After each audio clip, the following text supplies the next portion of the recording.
The Spider Weaver, a legend of kente cloth. Once, long ago, in the Ashanti village of Bonwire, in the country of Ghana, there lived two expert weavers. One weaver was called Nana Kuragu, the other was Nana Emayal. These men wove a simple cloth called Win and Toma, and everyone from the king of the Ashanti people to the lowliest apprentice wore it. Late one night, Kuragu and Emayal went into the great Ashanti forest to check their traps for grass cutters, animals that they would bring home to roast. On this night, they found grass cutters in all three of their traps. The weavers were very thankful. Kuragu and Emayal were returning home when Emayal stopped suddenly.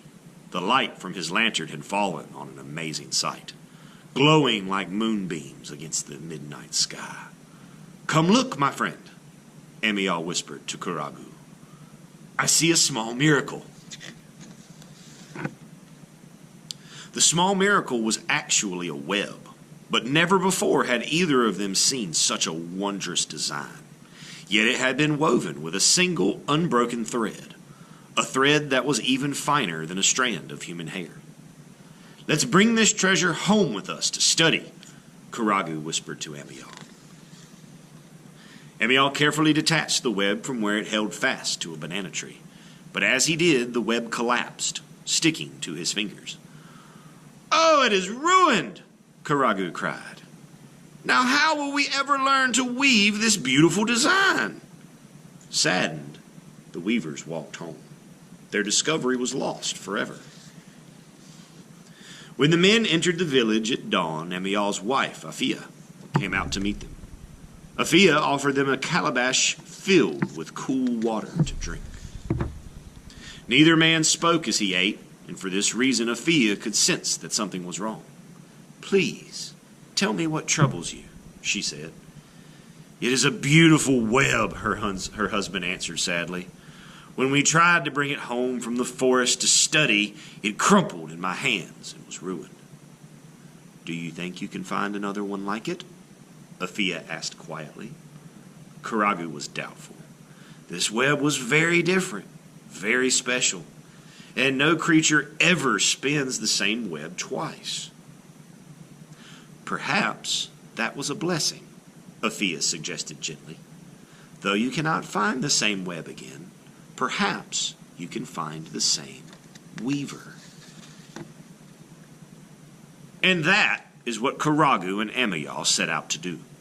Early the next morning, they eagerly made their way through the bush. Past the tall silk cottons and papaya trees, they found the banana tree where they had first seen the extraordinary web. Sure enough, in front of them were the beginnings of a new masterpiece. In no time, a slender black leg emerged from the shadows and rested lightly on the silk threads. Emayal and Kuragu could see the creature clearly now.